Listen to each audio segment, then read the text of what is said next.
Hello. It is Tuesday, April 28th, day 43 in the quarantine. Had a conversation with Sarah this morning about something that happened with her and thought I would pull something out of my book and related to what she's talking about. So here's my book. The books are at the printers. We're still waiting for them to come back. So if you ordered one, coming very soon. Everything's a little slower with shipping right now. The title of this chapter is In Priase of Suffering. So I'm just going to read you something. I don't know how much I'm going to read you. But the title is The Problem is Not the Only Problem. Corey does not have a process. What Corey has, or at least what he believes he has, are problems. In having these problems, Corey ruminates about the fact that he has them, about how stressed out they make him feel and how to make them go away. Along with feeling stressed out, he's also sometimes aware of feeling anxious, frustrated, and angry. What Corey does not do about his problems is allow himself to truly feel and explore the feelings that lie underneath the stress, anxiety, frustration, and anger. Feelings like inadequacy, powerlessness, hopelessness, fear, and grief. In fact, he works quite hard not to feel his vulnerability in relationship to having the problems he has in his life.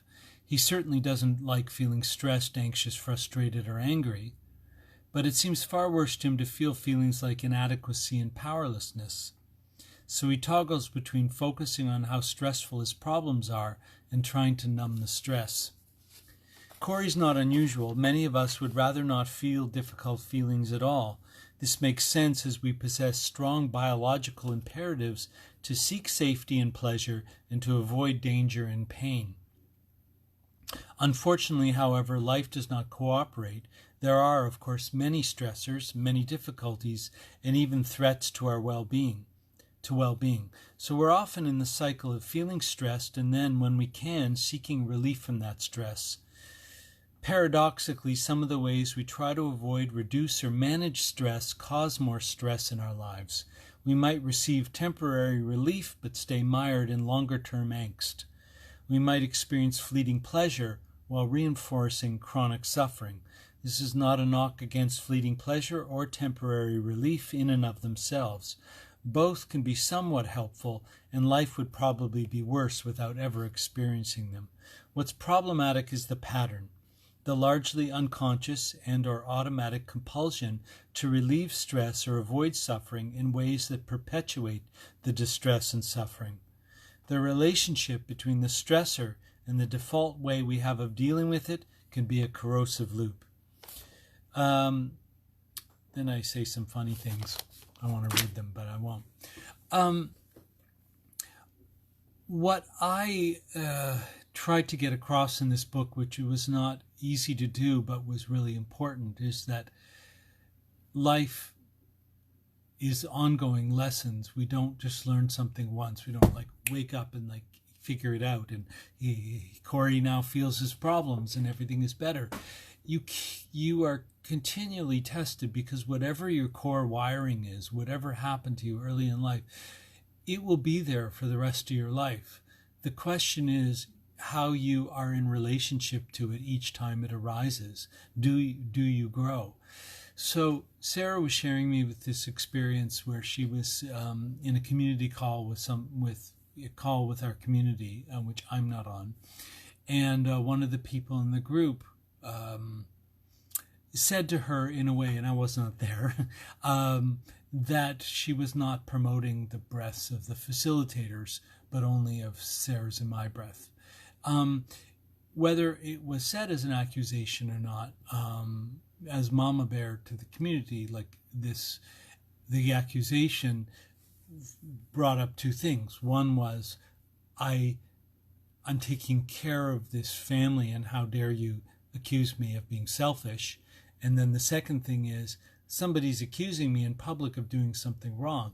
And she's got patterns in both areas. And also, what's really fascinating or important to me as a business partner and a friend to a woman, that it's really different. Men and women really are different how they take care of things, but also how they respond to things. And I know that Sarah's constitution is delicate. Like, and when men come charging energetically toward her, for any woman, it's just so different than if a woman was doing it with a woman or a man is doing it with a man. I can be scared of a woman. I can be scared of a man. It's not like an exact formula I'm saying. But here was this man making an accusation to her in public, whether it was done in love or not. But apparently in the way that she responded, he accused her of being defensive, which led to a protracted conversation over 24 hours, which I got involved in. And you probably might be wondering, how does this relate to In Praise of Suffering? In my book, I try to tell stories because I think stories sometimes are better than just revealing process or revealing how the process works, because you can understand the process but not know how to use it in your life. And so I do several things in my book, and one is I tell other people's stories, and then I explain how the process works, and then I tell my story. But I tell my story over the book over time, because my blunderings go on continually from the time I first realized that I need to work on myself, which was in my 20s. So in the story of Corey, like, Corey's story is that he has a problem with his wife, and he has a problem with money, and he has all these problems outside, but he doesn't want to feel inadequate or powerless. So it's better for him to manage and live in the stress of taking care of things. This is a very man thing too. And I develop Corey throughout the book. But Sarah is somebody who does feel her feelings and does have a process. But in that moment, like, the threats are always real. Like, it will keep coming up.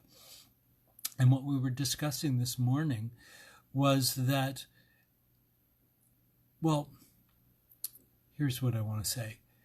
The chapter title, chapter 1, is In Praise of Suffering. And I say that there's different kinds of suffering. But the reality is that if you're going to grow, you're going to have to feel.